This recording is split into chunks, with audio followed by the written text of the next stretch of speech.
చూస్తున్నాం Hyderabad real estate చరిత్రలోనే biggest record ఇది. రాయదుర్గంలో ఒక ఎకరం ధర 264 కోట్ల రూపాయలు పలికింది.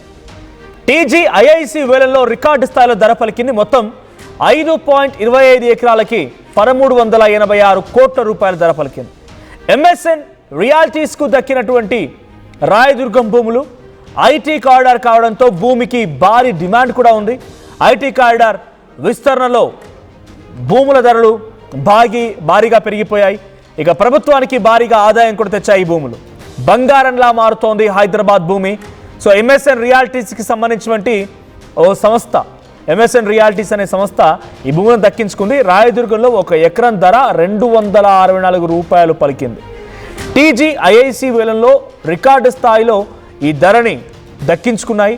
సో ప్రస్తుతానికి ఎకరం 264 రూపాయలు అంటే సుమారుగా 264 కోట్లు అంటే మొత్తం 5.25 ఎకరాలకి 1386 కోట్ల రూపాయలు పలికింది. ఎంఎస్ఎన్ రియాలిటీస్కి ఈ భూములన్నీ కూడా దక్కాయి. సో ఇదే మీరు పైన చూస్తున్నటువంటి ఆ బౌండరీ మొత్తం అదే. సో చుట్టూ బౌండరీ వేసినటువంటి ఈ ల్యాండే ఇప్పుడు 264 కోట్ల రూపాయలు ఎకరానికి. సో దీనికి సంబంధించి మరిన్ని అప్డేట్స్ ప్రతినిధి మధు అందిస్తారు. మధు, సో ఎకరానికి 264 కోట్లు. గతంలో బీఆర్ఎస్ పార్టీ హయాంలో బహుశా వట్టినాగులపల్లి నానక్రామ్ కూడా ఆ సైడ్లో కోటికి 100 కోట్ల రూపాయలకు ఎకరం పలికింది. అంటే దాన్ని మించిపోయింది ఇప్పుడు అదనంగా రేట్. సో ఇప్పుడు ఈ రియల్ ఎస్టేట్ బజ్ ఎలా చూడాలి? గతంలో కృత్రిమంగా సృష్టించారు, అలా సృష్టించారని చెప్పి రకరకాల కాంగ్రెస్ పార్టీ కూడా వాదించింది. ఇప్పుడు ఈ స్థాయిలో రికార్డు ధరలు నమోదవడం, దట్టు రాయదుర్గం అంటే మంచి హాట్ ఏరియా. సో ఇటువంటి ఏరియాలో నమోదవడం ఎలా చూడాలి? ఈ మొత్తం 5 ఎకరాలు ఒకే సంస్థ దక్కించుకుందా? సంస్థకి 5 ఎకరాలు దక్కినటువంటి సిచ్యువేషన్, రికార్డు స్థాయి ధర మొత్తం హైదరాబాద్ రియల్ ఎస్టేట్ కి మళ్ళీ కాస్త ఊపు వచ్చేటువంటి సిచ్యువేషన్ ఇది. కాకపోతే ప్రైమ్ ఏరియా రాయదుర్గంలో ఇప్పటికే పూర్తి స్థాయిలో డెవలప్ అయినటువంటి ఏరియా. పాన్ మస్తా సర్వే నెంబర్ 83/1 లో 5 ఎకరాల 25 కుంటలు ఈ సంబంధించిన మొత్తం భూమి ఈ ఎంఎస్ఎన్ రియాలిటీకి సంబంధించినటువంటి రియల్ ఎస్టేట్ సంస్థని కొనుగోలు చేసింది.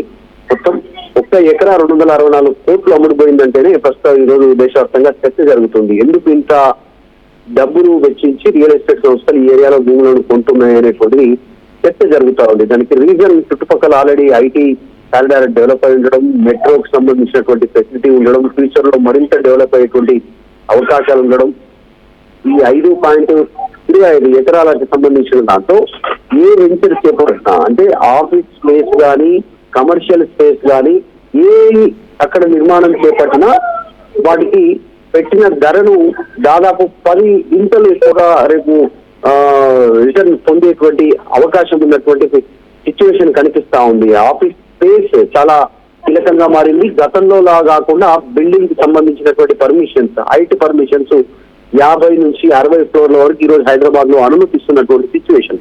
సో కాబట్టి అత్యాధునికమైనటువంటి టెక్నాలజీని ఉపయోగించి కడుతున్నటువంటి ఈ కన్స్ట్రక్షన్స్ కి ప్రపంచంలో ఉన్నటువంటి వివిధ కంపెనీలు, ఐటీఐ కాకుండా వివిధ కంపెనీలు ఆసక్తి చూపిస్తా ఉన్నాయి ఆ స్పేస్ కొనుగోలుకు సంబంధించి. లేదు అంటే వాళ్ళు లీజు తీసుకోవడానికి కూడా సిద్ధంగా ఉన్నటువంటి పరిస్థితి. ఆఫీస్ స్పేస్ లో ఢిల్లీ, బాంబే, బెంగళూరు తర్వాత అంత డిమాండ్ ఉన్నటువంటి సిటీగా హైదరాబాద్ నగరంలో స్పేస్ కి చాలా ఇంపార్టెంట్ ఉంది, ఆఫీస్ స్పేస్ కి. సో ఇట్లాంటి ప్రైమ్ ఏరియాలో అన్ని ఫెసిలిటీస్ ఉన్నటువంటి డెవలప్మెంట్ ఉంటున్నటువంటి ఏరియాలో వెచ్చించడానికి సంస్థలు ఆసక్తి చూపించడంలో భాగంగా సర్వే నెంబర్ 83/1 లో 5 ఎకరాల 25 కుంటల భూమిని 1 ఎకరాకి 264 కోట్లు పెట్టి వెచ్చించడానికి వీళ్ళు ఆసక్తి చూపించారు.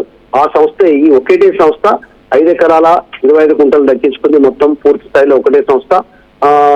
మే నెలలో కూడా సేమ్ ఇదే విధంగా కనిపించింది మనకు. 1 ఎకరాకి 237 కోట్లకు సంబంధించి అప్పుడు కోట్ చేశారు. కాకపోతే వివిధ కారణాల వల్ల క్యాన్సిల్ అయినటువంటి పరిస్థితి. ఇప్పుడు దాన్ని మించి 37 కోట్లకు ఇంకొక 30 కోట్లు పెరిగి 264 కోట్లకు 1 ఎకరా వెచ్చించినటువంటి పరిస్థితి. దీంట్లో 175 కోట్లు ముందే కనీస ధర నిర్ణయించారు ఈ ఎకరాకి సంబంధించి. అంటే దానికి మించి తక్కువ అమ్మడానికి సిద్ధంగా లేకుండే టీజీఐఐసి. సో దీంట్లో 10 కోట్లు ముందుగానే డిపాజిట్ చేయాలి వీళ్ళు ఈ వేలంలో పాల్గొనాలంటే, బిడ్డింగ్ చేయాలంటే, ఆన్లైన్ వేలంలో పాల్గొనడానికి. సో ఖరీదైనటువంటి భూమి కావడం, స్థిరాస్తి సంబంధించినటువంటి దాంట్లో చాలా వేగంగా అభివృద్ధి చెందుతున్నటువంటి ఆ ప్రాంతం కావడంతో పోటీపడి అన్ని కంపెనీలు బిడ్డింగ్ చేస్తే ఈ ఎంఎస్ఎన్ సంస్థ అత్యధిక ధర ఎవరు ఊహించినటువంటి రీతిలో అంటే ఎకరాకి 237 కోట్లు లాస్ట్ టైం కోట్ చేసి తగ్గించుకుంటే ఇప్పుడు దాన్ని మించి ఇంకొక 30 కోట్లు పెంచేటువంటి ఎకరాకు 30 కోట్లు పెంచే ప్రయత్నం చేశారు. అందులో భాగంగానే ఎంఎస్ఎస్ వస్తు దక్కిస్తుంది. దీంట్లో ఇంకా ఫ్యూచర్ లో మరిన్ని ప్రైమ్ ల్యాండ్స్ ఇదే ధరను పలికే అవకాశం ఉంది. రైట్. సో ఇప్పుడు రికార్డు స్థాయి ధర ప్రకారం ప్రభుత్వం ఎలా చూస్తోంది? సో ఈ స్థాయిలోనే రియల్ ఎస్టేట్ భూమి ఇంకా క్రియేట్ అయ్యే అవకాశం ఉందా? హైదరాబాద్ చుట్టుపక్కల పరిసర ప్రాంతాల్లో కొన్ని రోజులుగా 2.5 సంవత్సరాలుగా స్తబ్దుగా ఉంది, రియల్ ఎస్టేట్ పడిపోయిందని ప్రతిపక్షాలు విపక్షాల మాటలకి ఇప్పుడు ఇది చెక్ పెట్టినట్టేనా? అంటే రాష్ట్ర వ్యాప్తంగా భూముల ధరలు పెరగట్లేదు, అట్లాగే ఎట్లా ఉన్నాయి అట్లే ఉన్నాయి. కొనుగోలు నిలిచిపోయింది, రియల్ ఎస్టేట్ స్తంభించిపోయింది. అది కొన్ని ఏరియాలో. కానీ ఇది ప్రైమ్ ల్యాండ్ రాయదుర్గం ప్రాంతం కావడం, ఈ పాన్ మక్తా అనేటువంటి ఏదైతే సర్వే నెంబర్లు ఉన్నాయో 2 సర్వే నెంబర్లు మొత్తం 11 ఎకరాలు, ఒకటి 5 ఎకరాల 25 గుంటలు ఒకటైతే ఇంకా మిగతానికి సంబంధించి 6 ఎకరాలకు సంబంధించి పైభాగానికి సంబంధించి ఇంకొక బిట్ ఉంది. దాన్ని కూడా ఇదే ధరకు అమ్మేటువంటి అవకాశం ఉంది. ఆల్రెడీ టీజీఐఏసీ నోటిఫికేషన్ ఇచ్చింది. దీంట్లో ఒక్కొక్క ఎకరాకి 175 కోట్లు, 11 ఎకరాలకి 175 కోట్లను ఒక్కొక్క ఎకరాకి నిర్ణయించినటువంటి పరిస్థితి. అది అఫీషియల్. ఖచ్చితంగా దాని మీదనే బిడ్డింగ్ చేయాల్సినటువంటి అవసరం ఉంటుంది. ఈ గతంలో కంచగచ్చిబౌలి కానీ తర్వాత ఈ ప్రాంతంలో పెద్ద ఎత్తున భూములు కొనుగోలు చేసాం, 100 కోట్లకు ఎకరా పోయినటువంటి సిచ్యువేషన్ మనం చూసాం. కొన్ని కంపెనీలు ఉన్నాయి, కొన్ని రియల్ ఎస్టేట్ వెంచర్లు ఉన్నాయి ఈ ప్రాంతానికి సంబంధించి. సో ఈసారి ఇచ్చినటువంటి నోటిఫికేషన్ లో ఇంత ధర పలకడం అనేటువంటిది ఇది కాస్త టార్గెటే. కాకపోతే ఈ ప్రాంతంలోనే కొనుగోలు అవుతుంది. ఇదే ధరను కొంత సిటీ సంబంధించిన శివారులో పెట్టడానికి ఇంట్రెస్ట్ గా లేరు జనాలు. ఆల్రెడీ కొనుగోలు చేసినటువంటిది ఎకరా పెట్టి 2 కోట్లు 3 కోట్లు 4 కోట్లు పెట్టి కొనుగోలు చేసినటువంటి వాళ్ళు హైవేకి దగ్గరలో కాస్త ఉన్నటువంటి వాళ్ళకు ఆ ధర రావట్లేదు. యాక్సిస్ ధర దాని ధర తక్కువ అమ్మే పరిస్థితి లేదు, కానీ ఆగిపోయినటువంటి పరిస్థితి ఉంది. రియల్ ఎస్టేట్ అయితే ప్రస్తుతం సబ్దుగా ఉంది, దాన్ని మళ్ళీ పుంజుకుంటుంది అనేటువంటి ఒక నమ్మకాన్ని అయితే రియల్ ఎస్టేట్ సంస్థలు చెప్తా ఉన్నాయి. ప్రస్తుతం ఇది కాస్త హైదరాబాద్ నగరం లాంటి ప్రాంతాల్లో ఇది ఒక బూస్ట్. 5 ఎకరాల 25 గుంటలు పోతే ఇంకా 6 ఎకరాలు ఉంది. ఆ 6 ఎకరాలకు సంబంధించి ఇంకా మరింత సేమ్ ఇదే ధర లేదంటే దీని నుంచి పలికే అటువంటి అవకాశం కనిపిస్తాం. Right, thank you Madhu. So మొత్తంగా టీజేఏసీ వేలంలో రికార్డు స్థాయిలో భూముల ధరలు పలుకుతూ ఉన్నాయి. సో మొత్తంగా 5 ఎకరాల 25 గుంటలకి 1386 కోట్ల రూపాయల ధర పలికింది. 1 ఎకరానికి 264 కోట్ల రూపాయలు. సో ఐటీ కారిడార్కి చాలా సమీపంగా ఉండే ప్రాంతం, దట్టు వెరీ హాట్ కేక్ లాగా ఇది ఒక రియల్టీ సంస్థకి దక్కింది. సో వేలంలో ఈ స్థాయిలో ధరలు రావడంతో ఇది మొత్తంగా చాలా పెద్ద ఎత్తున ఇంపాక్ట్ క్రియేట్ చేయబోతోంది. సో మీరేమనుకుంటున్నారు? రియల్ ఎస్టేట్ ధరలు మళ్ళీ భూమి అందుకున్నాయా? రియల్ ఎస్టేట్ మళ్ళీ సెటిలైట్ అయిపోయిందా? కొన్ని రోజుల పాటుగా స్తబ్దుగా ఉన్న రియల్ ఎస్టేట్కి మళ్ళీ రెక్కలు వచ్చాయా? మీ అభిప్రాయం ఏంటో కామెంట్ చేయండి.